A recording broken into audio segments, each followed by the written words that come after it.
For the angle 3 technique, I'm going to work off of an arm bar and just make some variations to this.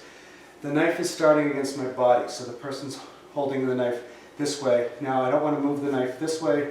I could move this way, but it's going to come right back. So I'm going to instead work on pinning.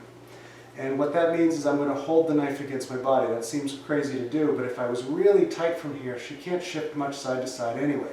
But now my hands are tied up. Eventually she's going to figure out to punch me in the face. So I don't want to sit here with my hands on my wrist. I want to drop and then come up and under. This is going to be immediately breaking the arm. I'm not going to be nice about that. You're going to pop up underneath like you see in a lot of the Kempo katas. I'm going to pin this down and come right up underneath for the break. All right, I'm going to turn for the sake of the camera. This is going to give me the arm break that I want. The person's going to be up on their toes as I make that strike. I'm going to stay on this side because it's going to get a better view of the techniques from here. Move and go back. Watch one more time. My body goes forward. I'm trying to put my body against the flat part of the palm. I don't want the knuckles against me. That's where the blade is. I want to go to the side so that the flat part is on the side. Once I've made that break, I've got control of the body from here. Now I'm going to move my body to the side. This is what I call doing the hula hoop action. I'm going to go lighter on the elbow. So once I've made that, I'm going to hula hoop to the outside. What I mean by hula hoop is I'm going to throw this aside, but my body's still in the way. So I'm going to just quickly move my hips around that so the knife is to the outside and I still have control of the elbow. So again, move, send it to the outside. Now from there I'm going to take my right hand and shoot it right up to the neck. As I go to the neck, my left hand is going to go across to the forearm. Now I have a figure 4 arm bar. When she tries to bend her arm back in, it's going to transfer the energy back into the throat, making it hard for her to bend and try to resist this. From here I could take the person down. If I didn't want that technique, I could work the same way and be a little bit more aggressive. Take your fingertips, jam them into the throat and bring the person straight to the floor this way. You still have their arm locked in, so you don't want to let go of that because then the arm will go through you as they fall down. So I could go figure 4, or I could drive the fingers in. Again on the attack. Now if the person faces me more straight on from here, turn a little bit more towards me. Yeah, no, not completely, just enough that I have an angle. I'm going to look for grabbing high. Now if they have a hood or even if it was a ponytail, some of the hair, I'm going to reach in and secure this as tight as possible once I get to here. What that's going to do is it's going to lock this elbow against my body and I have full control from there. I'm going kind of light, but what I would be doing is striking out to the side.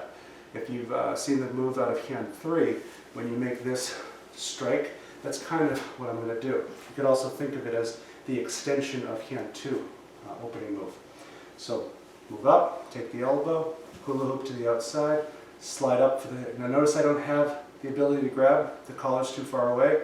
My other hand is going to grab and pull. So all I have to do is grab it.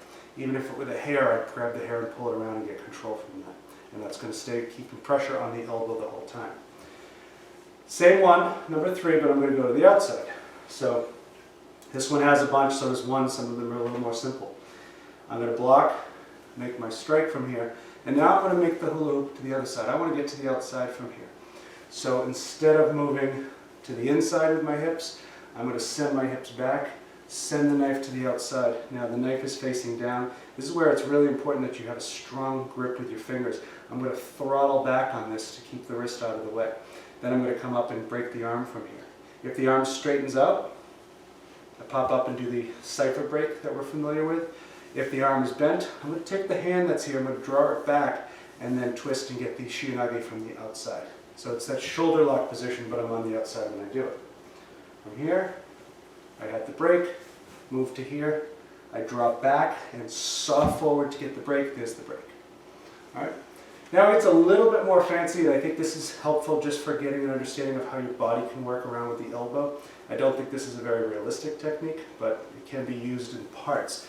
So back up just a little. Knife is to here. I make my initial break. I move to the outside. Now, I have the break from here, especially if the arm starts to straighten up. I'm going to slide across, letting the body stay in tight. What I'm not trying to do is I don't really want to turn my back to an opponent. I don't want to sit here trying to break. We had an old Kempo technique where we would come under and break the arm across the shoulder. It's good in movies, but I don't think it's very realistic, and they're going to pull back. However, if I ride onto this, they never have any ability to straighten or to bend. So I'm going to keep it really tight with my whole body. Now, just for the sake of practice, I'm going to try to run it across my shoulders and bring it all the way around. Ow! So I come to the outside with the brake, and you can see the pain continues to go through. One alternative, if you want to work yourself all the way to the triangle choke, once you get to there and you've moved, and you get the brake and you turn, I'm going a lot lighter from here, you can abandon and go to the triangle choke from our number 2. And that is number 3 against the knife angle 3.